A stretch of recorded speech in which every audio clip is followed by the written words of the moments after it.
তো দেখো আজকে গিয়েছিলাম একটু বাবাদের বাড়িতে, আর ওখান থেকে আসার সময় মা এখানে দই দিয়েছিল, যেহেতু কয়েকদিন ধরে দুধ দেয়নি, তো দই জমাচ্ছিল আর কি, এক জায়গায় দেওয়ার কথা বলে। তো এখানে আমাদের জন্য একটু দিয়ে দিল, আর একটুখানি দই দিয়ে আমি একটু জুস বানিয়ে নিয়েছি। আজকে খুব গরম পড়েছে, এই যে 2টা গ্লাস নিয়েছি।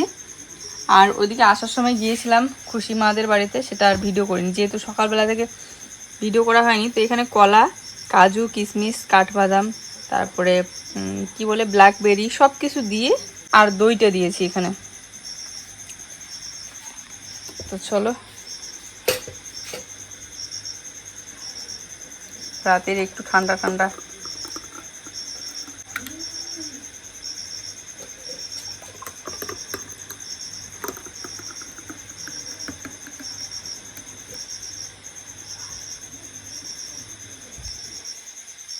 বাদামগুলো সব নিচে পড়ে গিয়েছে। আর আসার সময় ওদিকে নিয়ে এসেছে মাছ, তো রাতে হবে মাছের ভাজা, আর জুইয়ের জন্য আবার কালকের জন্য রেখে দিতে হবে, কারণ একটা চাল কুমড়া আছে, তো চাল কুমড়াটা দিয়ে কালকে ঝোল বানাবো। অত সকালবেলা যেহেতু জুইকে স্কুলে দিয়ে পাঠিয়ে সকালবেলার দিকে রান্নাটা করে ফেলি, তো অত সকালবেলায় পাওয়া মানে দোকান খোলা থাকবে কিনা, এই জন্য আজকেই নিয়ে আসলো। দইয়ের ছানাটা খেতে আমার ভালো লাগে, এই জন্য একটুখানি ছানা আলাদা করে তুলে রেখে দিলাম। আর মা বলছিল যে দইটা নাকি আজকেই রাতেই খেতে হবে, নাহলে নষ্ট হয়ে যাবে। এখানে ড্রাই ফ্রুট আছে, এই যে কাজু, কিশমিশ, খেজুর, ব্ল্যাকবেরি, তারপরে কিছু কিছু বীজ আছে চাল কুমড়ার বীজের মতো, জানি না এগুলো কিসের বীজ, তবে সব কিছু আর কি মিক্স। অনেক দিন পর আজ কিন্তু একটু দোকানে গিয়েছিলাম, তো দোকানে গিয়েই ওই ড্রাই ফ্রুটটা চোখে পড়লো, তো ভাবলাম নিয়েই নেই। আর 2-3টা প্যাকেট ছিল, তার মধ্যে এটাই ভালো ছিল, আর একটা খোলা দেখা যাচ্ছিল, কিন্তু মনে হচ্ছিল ফ্রুটগুলো নষ্ট হয়ে যাচ্ছে।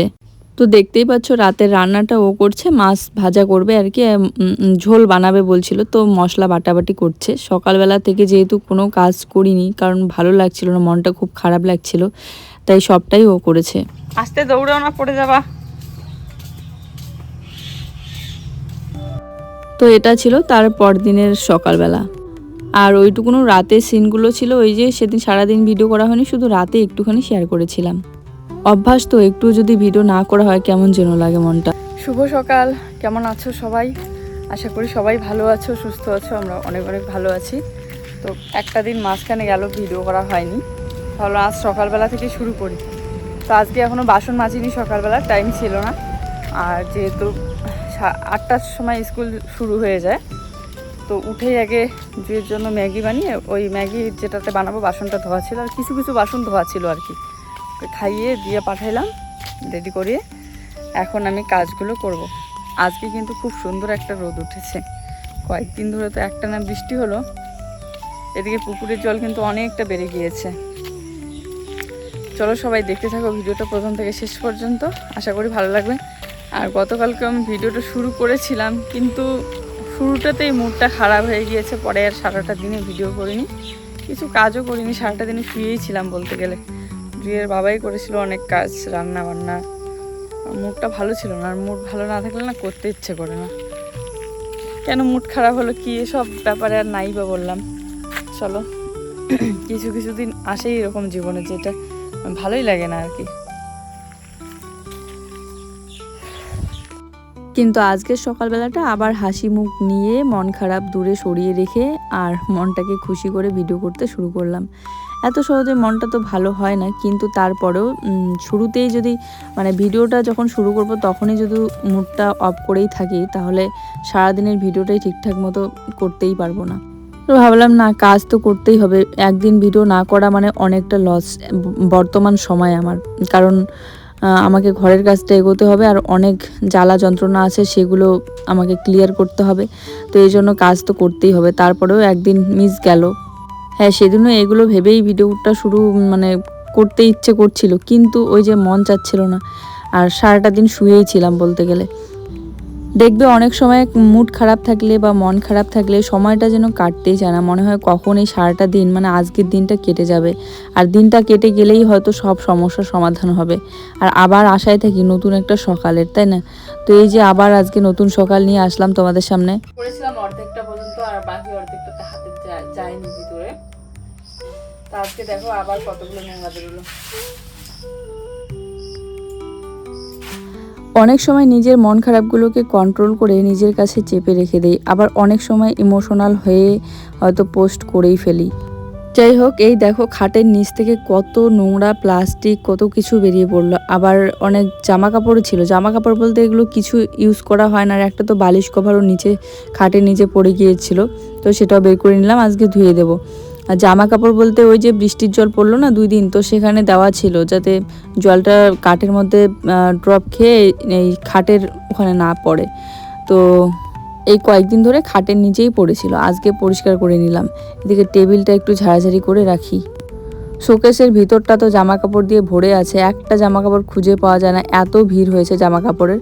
সব একদিন বের করে ভাঁজ করতেই হয়, কিন্তু সময়টাই হচ্ছে না। যাই হোক, এখানে এই যে ব্ল্যাঙ্কেটগুলো সব ভাঁজ করে রাখা থাকে। আর নাইটি দেখো কতগুলো নাইটি হয়েছে আমার, এই সব এগুলো ব্যবহার করা নাইটি, আর সব ধোয়া। আজকে সব ধুয়ে টুয়ে শুকিয়ে, মানে ধুয়ে দিয়েছিলাম একটু একটু করে, কিন্তু শুকিয়ে রাখা হয়েছে, ভাঁজ করে রাখা হয়নি। তো আজ সব একবারে ভাঁজ করে রেখে দিলাম। গরমে এই নাইটিগুলোই পরে অনেকটা আরাম পাওয়া যায়, মানে আগের যে নাইটিগুলো থাকে। নতুন জিনিস পরলে খুব আরও বেশি করে গরম লাগে। তো বিশেষ করে এই নাইটিগুলো অনেক পাতলা, তো এই জন্য খুব আরাম পাওয়া যায়। তো দেখো সব এই বড় প্যাকেটের মধ্যে ভরে নিলাম, এখন বাড়ির পিছনের দিকে ফেলে দিয়ে আসি। এই ভিডিওতে আমার বারবার ইচ্ছে করছে অনেক কিছু শেয়ার করতে, অনেক খারাপ লাগা, অনেক কিছু শেয়ার করতে, কিন্তু রুচিতে পাচ্ছে না, মানে রুচিতে আসছে না। কারণ সব কিছুই শেয়ার করতে গেলে মানুষকে তুলে ধরতে হয়, তো মানুষকে তুলতেই কেন জানি না রুচিতে আসে না। তাই আবারও আমার খারাপ লাগাগুলো আমার কাছেই রেখে দিলাম, রেখে দিয়ে এই যে কাজকর্ম শুরু করে দিলাম। চলো বিছানার চাদরটা এই যে তুলে নিচ্ছি। একজন দুজন হয়তো বুঝতে পারিনি যে গতকালকে না সরি, তার আগের দিন যে পুলিশ কেন এসেছিল আমাকে খুঁজতে। তো আমি বলেছিলাম, হয়তো ভিডিওটা সেরকম লক্ষ্য করনি, যে আমার যেহেতু ভোটার লিস্টে নাম আসেনি এই জন্যই এসেছিল ডকুমেন্টস নিতে আর কি। প্রথমে আমি ভেবেছিলাম এটা আর কি এমন সমস্যা, ভোটার লিস্টে নাম আসেনি চলে আসবে, ওরাই তো নামটাকে ডিলিট করে দিয়েছে, আমরা তো করিনি, নামটা তুলতে গিয়ে ভুল করে ফেলেছে। তো এবারে দেখি যে এটার জন্য আমাকে কত রকমের কত সমস্যায় পড়তে হচ্ছে। একটা জব কার্ড অ্যাপ্লাই করতে গেলেও সেখানে বলছে যে পরিবারের কারো ভোটার লিস্টে নাম বাতিল গিয়েছে কিনা, তারপরে না তো লোন নিতে পেলাম, আবার অনেক রকম সমস্যায় পড়তে হচ্ছে। বিশ্বাস করো, জানি না কেন এটা হয়েছে, কেন এটা করেছে, কিন্তু এর জন্য আমাকে প্রচুর সমস্যায় পড়তে হলো। এবার বুঝতে পারছি যে ব্যাপারটা কতটা সিরিয়াস, তা না হলে পুলিশ একদম বাড়িতে এসে খোঁজাখুঁজি শুরু করে দেয় ডকুমেন্টসের জন্য। যাক, আজকে অনেকদিন পর ভাবলাম যে ঘরটা মুছবো, কারণ খুব নোংরা লাগছে। আর জুই তো চলে গেল স্কুলে সকাল সকাল, তো এই কয়েকদিন সকালবেলা করে, খুব সকালবেলা যেহেতু উঠছি, তো কাজগুলো তাড়াতাড়ি হয়ে যাচ্ছে। আর রান্নাটাও একটু আগেই হয়, তো আজ ভাবছি একটু রান্নাটা দেরি হলেও সমস্যা নেই, কিন্তু ঘরদোরগুলো আমাকে মুছতেই হবে। তাই ও যাওয়া মাত্র এদিকে ঘরটা ঝাড়ু দিয়ে আমি মুছতে শুরু করলাম, কারণ শুকানোরও ব্যাপার আছে, শুকাবে তারপর আমি কাজকর্ম করব, রান্নাবান্না করব। ভেজা অবস্থায় হাঁটাচলা করলে আবার উঠে যায় মাটি সহ। এদিকে একটানা কয়েকদিন বৃষ্টি হওয়ার কারণে জল ঢুকে ঘরটার অবস্থা খুবই খারাপ হয়েছে। ঝাড়ু দিয়ে জল মেরে দিই, তার সাথে মোছাটাও চলে যায়, মাটিগুলো ধুয়ে নিয়ে চলে যায়, আর কেমন যেন লাগছিল, তাই আজকে মুছেই নিলাম। আর আজ তো রোদ আছেই, দেখেই বোঝা যাচ্ছে যে আজকে রোদটা থাকবে সারাটা দিন, তার সাথে রোদটা থাকলেই হয়। সিমেন্ট দিয়ে মুছে নিচ্ছি, মনে তো মাঝে মধ্যে রান্না করছি এখন, কিন্তু ওই যে মোটা লাকড়িগুলো না ঢুকতেই চায় না, তো এই জন্য একটু সমস্যা হয়। সরু লাকড়ি থাকলে রান্না করতে ইচ্ছে করে, না হলে মনে হয় যে ইন্ডাকশনের মধ্যেই করি। হ্যাঁ, গ্যাসের ব্যাপারে ও আলোচনা করেছে সেদিনকে, আমি বলেছিলাম আলোচনা করতে, যাতে একটা নতুন করে আমার নামে সিলিন্ডার নিতে পারি। তো এবার বলেছে যে আমার নামে তো হবে না, কিন্তু জুয়ের পাপার নামে নিতে পারবে। কোথায় বলছে দুয়ারি সরকার বসলে এবার অ্যাপ্লাই করতে বলেছে। তো দেখি দুয়ারি সরকার বসলে অ্যাপ্লাই করতে হবে, কারণ আজকাল সব কিছুই নিজের পার্সোনাল করে নেওয়া দরকার, তাই না? হঠাৎ করে আমার স্ট্যান্ডটা গেল ভেঙে, তা এখন ছোটো স্ট্যান্ডটা দিয়ে কাজ করছি, একটু অসুবিধা হচ্ছে। তো এখানে ঘর মুছতে গিয়েছি, অমনি মানে মোবাইলের মাথাটা হেলাতে গিয়ে, তো এখানে এই যে বিছানার চাদর, তারপরে যে জামা কাপড় সব নিয়ে চলে আসলাম, একটু ধুয়ে দেবো। আমি এই সংসারটাতে একটা একটা করে জিনিস নিজের ভেবে সবটাকে গোছাচ্ছিলাম, সবটা করতেছিলাম, কিন্তু আমি আসলে ভুলে যাই যে শ্বশুরবাড়িতে আসলে কোনো কিছুই নিজের হয় না। এই জন্যই সবাই যখন বলে যে একটা যদি তুমি নিজে ঘর করো, সেই জায়গায় তোমার নিজের একটা পার্সোনাল জমি নিয়ে আলাদা জায়গায় আলাদাভাবে ঘর বাড়ি করে অনেক শান্তি। তো সেটা হয়তো ঠিকই বলে মানুষ, সেটা সব কিছুই সম্ভব হতো যদি আমার বরটা একটা ভালো কাজ করতো, তাহলেই সব কিছুতে প্রশ্ন আসে ওই একটা জায়গাতেই। আর আমি অনেক দূর এগিয়ে গিয়েও সেই একটা জায়গাতেই থেমে যাই। কিন্তু আমার তো আর সেই রকম ইনকাম না যে নিজের দমে একটা জমি কিনে ফেলবো আর সেই জমিতে নতুন করে ছোট হলেও একটা বাড়ি করব। কিন্তু যেহেতু এখানে ঘর করতেছি, এখন ঘরটাকে ওইভাবে ফেলে রেখে তো আর কোথাও যাওয়া যায় না। তো আমি চেষ্টা করব এরপর থেকে যেটাই করব একদম ভেবে চিন্তে করব। যেমন যে কোনো পরিস্থিতিতে সিলিন্ডারটা আমাকে আমার নামে হলেও না হলে আমার বরের নামে হলেও নিতেই হবে। আরও অনেক কিছু জিনিস আছে, সেগুলো তোমরা একটার পর একটা দেখতেই পারবে। কারণ আমি আমার ছোট্ট সংসারটাতে যেটাই করি না কেন সেটাই তো তোমাদের সাথে শেয়ার করি। যা কিছু আমার সংসারে কিনি বা কোনো কিছু নতুন করে তৈরি করা বা সব কিছুই তোমাদের সাথে কিন্তু শেয়ার করি। এবার নিজের কথা ভেবে সব কিছু নিজের জন্য করতেই হবে, কারণ আমাকে তো মানসিক শান্তিতে থাকতে হবে, মানসিকভাবে বাঁচতে হবে, ভালোভাবে বাঁচতে হবে, তাই না? সবসময় টাকা পয়সা দিয়ে মানুষ ভালোভাবে বাঁচতে পারে না, মানসিক শান্তিটাও দরকার ভালোভাবে বাঁচার জন্য, ভালো থাকার জন্য। মানে বাঁচতে গেলে তো ওইটাই সব থেকে বেশি প্রয়োজন।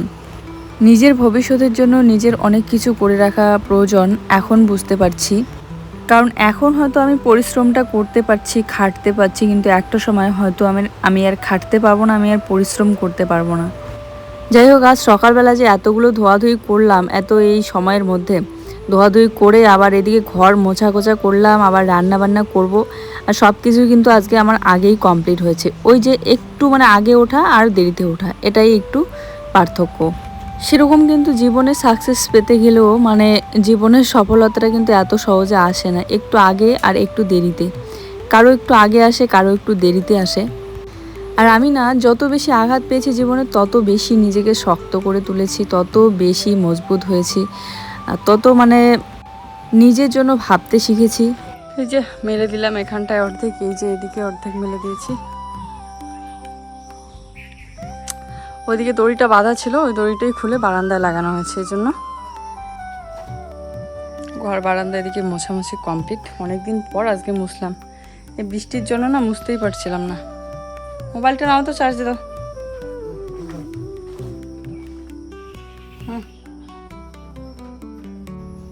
তো এখন বাজে 9:50, এই যে স্নান করে আসলাম, সমস্ত কাজকর্ম সবে কমপ্লিট হইল। আর এখন বসাবো রান্না। কি চলছে জানি এখন, আম্বুবাছি নাকি আমাদের এদিকে বলে, আম্বুবাছি বলে অনেকে। চলো, ক্রিম ট্রিম লাগাইনি, আগে বাসনগুলো ঘরের ভিতরে রেখে দিয়ে তারপরে অম্বুবাছি নাকি একটা বলে। আজকে আবার স্নান করে আসার পর মুখটা এত মানে চকচকে লাগছে দেখেই তো নিজেই অবাক। মানে অন্যান্য দিন একদম ক্যামেরার উপর হচ্ছে কথা, আর আবহাওয়াটার উপর। আবহাওয়া মাঝে মধ্যে পরিবর্তন হয়ে যায়, তখন মেঘলা আকাশ থাকলে একটু কালো টাইপের দেখা যায় আমার ক্যামেরাতে। আজকে আবার অনেকটা পরিষ্কার লাগছিল দেখতে। যাই হোক, এই যে বাসনগুলো নিয়ে আসলাম, এখন একটু জায়গা মতো গুছিয়ে রাখছি। আর কয়েকদিন আগে আমি থালাগুলো ওই দরজার পিছনে যে ঝুড়িটা আছে সেখানে রাখতাম ঝুলিয়ে, কিন্তু একদিন দেখলাম একটা বড় ইঁদুর ঢুকেছিল। তো তখন থেকে আর ওখানে রাখতে ইচ্ছে করে না, কেমন যেন খাওয়ার সময় কেমন লাগে, যতই থালাগুলো ধুয়ে নিই না কেন। তাই ওই র্যাক ঝুড়িটার মধ্যেই কিন্তু রেখে দিই উপরে। সরি, আজকেও ভিডিওটা অনেকটা দেরি হয়ে গেল, একটু দেরিতেই ভয়েস দিতে বসলাম, কারণ সকালবেলা উঠে এই যে কাজবাজগুলো থাকে সংসারের। হইল তো বরাবর ভেজা চুল আমি চিরুনি করি না, কারণ খুব চুল ওঠে, কিন্তু আজকে এই যে ভিজা চুলটা চিরুনি করলাম, অনেকটা চুল উঠে গেল। তো জানি না সত্যি ফোলা ফোলা লাগছে নাকি, আমার তাই মনে হচ্ছে। এই গাল আর এই চোখ, এই দেখো এখানে চোখের এই জায়গাটায় ফুলে গিয়েছে, কালকে আবার বেশি ছিল, আর ব্যথা খুব। তো আজ দুপুরে রান্না হবে চাল কুমড়ো সবজি, মাছ আছে, রাতের মাছটা ভাজা রেখে দিয়েছিল, ও ভেজেছিল রাতে মাছ, আর ওই মাছটা দিয়ে আর কি চাল কুমড়োর ঝোল বানাবো। আর পটল তো আছেই, পটল ভাজা করব, ব্যাস এতটুকুই। আর গরম পড়তেছে ভালোই, জুই আস্তে আস্তে রান্না তো কমপ্লিট হবে না, তবে ভাতটা মনে হয় হয়ে যাবে। চলো, টাইম মতো সব কাজ করাতেও কিন্তু একটা আলাদা শান্তি। তো এই যে জল নিয়ে বসে পড়লাম, এখন একটু জিরাটা বেটে নিয়ে তারপরে রান্না করতে ধরবো। সব একবারে রেডি করে নিয়ে রান্না করলে খুব তাড়াতাড়ি হয় রান্নাগুলো, আর রান্নায় মনটাও বসে।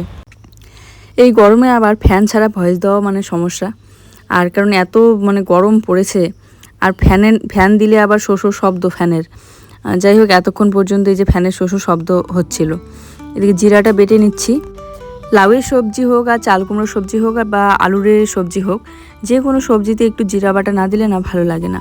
আর জিরার গুঁড়া দিয়েও খেয়ে দেখেছি, কিন্তু বাটাটার মতো স্বাদ হয়, একটু আলাদা। বিশেষ করে যদি উনুনের রান্নায় দেওয়া হয়। 2 দিন উনুনের রান্না খেয়ে এত স্বাদ পেলাম, আজকেও ওকে বলছিলাম যে উনুনটা একটু ধরিয়ে দাও তো। ও বলছে মোটা লাকড়ি আছে, এগুলো তো মানে খড়ি যেটাকে বলি আমরা, তো উনুনে ঢুকতেই চায় না। আজকে রান্নাঘরটা মোছার পর একটা আলাদাই সুন্দর লাগতেছে। দেখো কত সুন্দর পরিষ্কার পরিচ্ছন্ন লাগতেছে নিচটা, তাই না? কিন্তু থাকে না, বৃষ্টি হলে একবারেই সব ধুয়ে নিয়ে যায়। আর ও এদিকে গেল দোকানে পেঁয়াজ নিয়ে আসতে, আর আমি এদিকে পটলটা ভাবলাম ভেজে নিই, পেঁয়াজ ততক্ষণে নিয়ে আসুক। কারণ পটল ভাজাতে তো আর পেঁয়াজ লাগে না, একটুখানি এই যে হলুদ আর লবণ দিয়ে পটলটাকে ভেজে নিচ্ছি। বাবার বাড়ি থেকে দিয়ে পাঠিয়েছে পটল, তাই রোজ একটু করে পটল খাই। আর পটল খেতে ভালোও লাগে, তবে ভাজাটা খেতে বেশি ভালো লাগে। আবার এদিকে অনেক কিছু সবজির সাথে যদি ঘন্টতে মিক্স দেওয়া হয় তাহলে কিন্তু ভালো লাগে। শুধু আলু পটলের সবজি বেশি একটা ভালো লাগে না। আচ্ছা, আমার এই কড়াইটাতে রান্না করার মানে অনেক দিন তো হয়ে গেল, অনেক দিন ধরেই রান্না করি, করতে করতে এখন কিন্তু কালোগুলো কেমন যেন একটু দাগ দাগ হয়ে যাচ্ছে, মানে উঠে যাওয়ার মতো। উঠে যাচ্ছে না, কিন্তু ওই যে মানে কাঠারি দিয়ে কাটলে যেমন দাগ হয় না, সেরকম হচ্ছে। হয়তো বা খুন্তি দিয়ে নাড়াচাড়ার কারণে, না হলে এই যে সবজির যে কনুইগুলো থাকে সেগুলো লেগে লেগে এরকম হয় নাড়াচাড়া করতে গিয়ে। তো আমি আবার ভাবছিলাম এই কালোগুলো উঠে গেলে হয়তো বা আর রান্না করা যাবে না। তো তোমাদের যদি জানা থাকে একটু কমেন্ট করে জানিও। এই দেখো আমার পটল ভাজা অনেক সুন্দর করে হয়েছে। এদিকে মেয়েও চলে এসেছে স্কুল থেকে। আজকে ছিল বৃহস্পতিবার। স্কুল থেকে এসে রান্নাঘরে ঢুকে অনেক কিছু গল্প শোনাচ্ছে আমাকে, যে মা আজকে স্কুলে এটা হয়েছে সেটা হয়েছে। চলো ড্রেসটা একটু চেঞ্জ করে দেই, টাইগুলো খুলে দিই।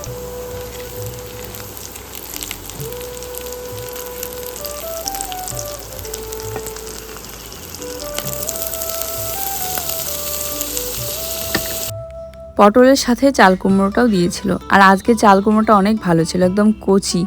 এই চাল কুমড়োটা ভাজা খেলেও ভালো লাগতো, কিন্তু এত বড় একটা চাল কুমড়া ভাজা খেয়ে নষ্ট করব না। আর সবজি বানালে সবজি দিয়ে ভাত খাওয়া হয়, ভাজা বানালে শুধুমাত্র ভাজা দিয়ে খাওয়া হয় না। তো এই যে চাল কুমড়োটা দেওয়ার পর একটু লবণ হলুদ দিয়ে নেড়ে চেড়ে তারপরে কিন্তু একটু ঢেকে রেখে তারপরে জিরা বাটাটা দেবো। তবে জিরা বাটা যেহেতু বেশি করেই বেটে নিয়েছি, সবটা দেবো না, একটু রেখে দেবো। রাতে যদি কোনো কিছু রান্না করি তখন দেব। আর ওই যে রাতের মাছ আছে, তো মাছ দিয়ে চাল কুমড়োটা বানাবো। মাছটা যেহেতু ভাজা করাই আছে, তো আর ওই সময়টা লাগলো না ভাজা করার। পুরো একটা চাল কুমড়ো দিয়ে দিলাম আমি। আর চাল কুমড়োটা তো কমে যায়, এই যে জল বেরোচ্ছে এখন কমে যাবে। আর তাহলে রাতে সহ হয়ে যাবে, একটু বেশি রান্না হলে কোনো সমস্যা নাই। আজ কিন্তু অনেক দিন ধরে ইন্ডাকশনে রান্না হচ্ছে, জানি না কতটা কি বিল আসবে। মাছ দিয়ে চাল কুমড়োর ঝোল, আর এখানে হচ্ছে পটল ভাজা, ব্যাস এখন খাওয়া দাওয়া করবো।